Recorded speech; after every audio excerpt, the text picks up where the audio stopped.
Hello, welcome to day 7 of this 7-day journey. Day 7.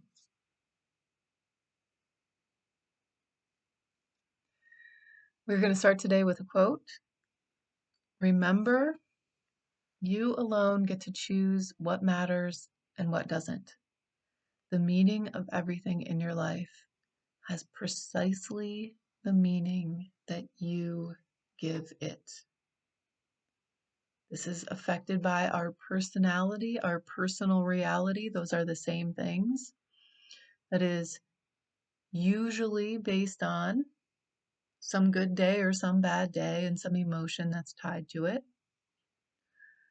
We get to decide precisely what everything in our life means. So let's explore some of these emotions that we connected to yesterday. Um, we're going to start the day reading that line for inspiration, and we will we'll talk about what we are doing in the journal for today. So we're going to connect to that place where we struggle, this focus for this 7 days. You have that written in your introductory line here. We're going to read that, or I'm going to leave some space for you to say that, fill that in. Thank you for the connection I am about to make with my body and my mind, so I will understand better why I struggle with. We're going to take 3 breaths.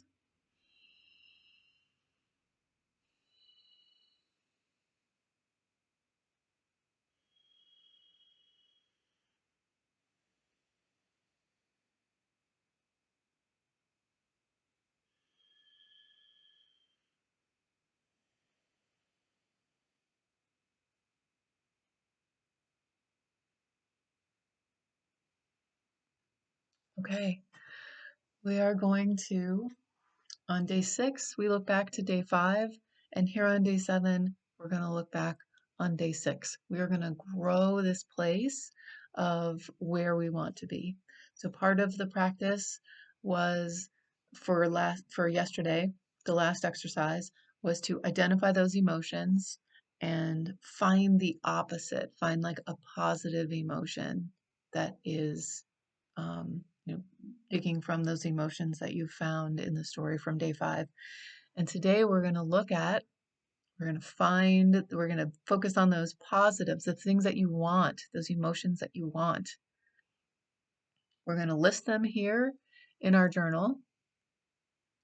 We have a space to do that. There's actually a space for 10 of them.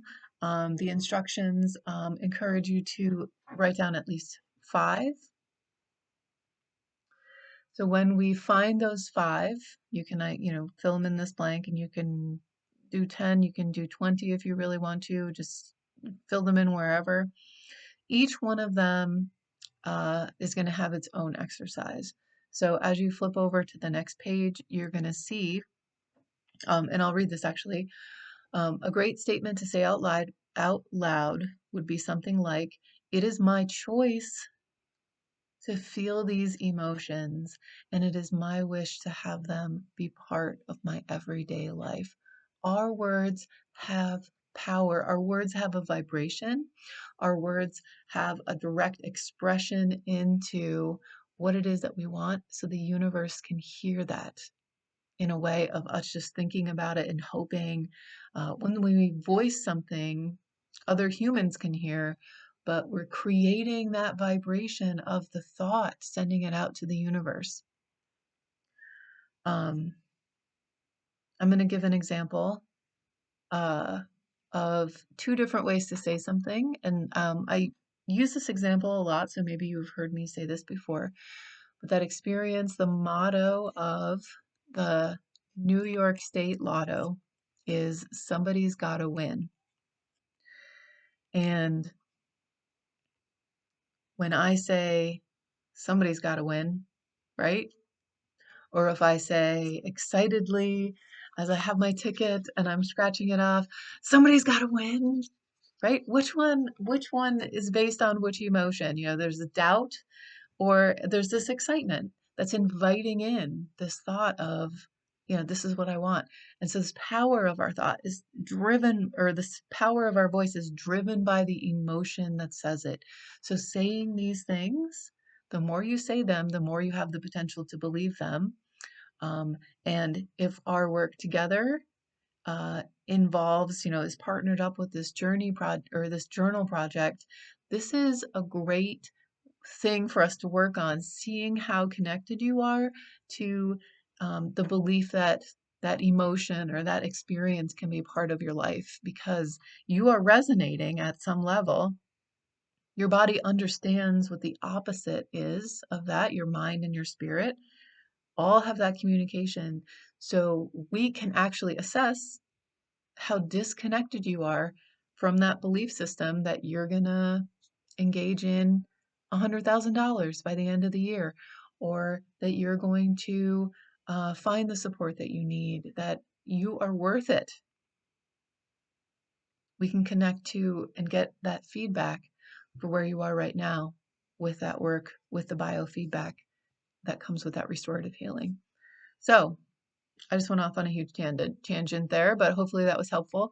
And that's the whole point of this journal, is to help you understand what I'm thinking about, what I was thinking about when I was putting in this journal together, and how it ties into things that I say all the time when I'm working with people. So the second part of these instruction sort of area, you can be specific and name the emotions. And this is a fun fact. This becomes more powerful if you say this in your reflection in the mirror. If you're talking to yourself, if you can look yourself in the eye and say, and we'll get into this. You're going to write 3 ways to experience those emotions, those positive emotions. And I have a statement here that says, I can experience this emotion of joy. We're just going to say joy, um, in these 3 ways. And 1, 2, and 3.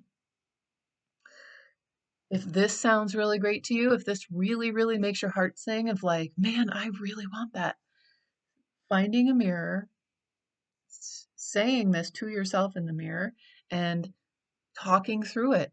Why isn't this in my life? Or this is going to be in my life. And these are the 3 things that I'm going to do. I'm going to make sure that all 3 of these are part of my day every day, part of my morning every morning. I'm going to make sure these 3 things are part of every hour of my day from now on, period. And then I'm not even going to have to try eventually, because they're just going to show up and they're just going to be part of it. And my day is going to be full of joy. You can use the same emotion and find 3 more ways to have this be part of your day. You can go through this whole list. There's a ton. You can also use the journal or the notebook, where you can just write these things out. You don't have to, have these in this journal specifically. You can have them listed somewhere else. You can keep going. You don't need to stop when we get to number 5. But when we get to 5, that's already 15 things of ways that you can incorporate these positive emotions into your life. 5 different emotions, 1 or 2 of these emotions, however you decide to expand on what really makes you sing and what you really want. Sometimes it's only 1 or 2, and that's really great. Find ways to incorporate them into your everyday. And this tool helps you outline that. So I'm going to have one more video of how this all comes together to help you recognize what is underneath this complaint of whatever it is that you have explored over these last 7 days. So here's a break, the end of the video, so you can work on this task prompt for day 7, and I will be back with a summary video in just a moment.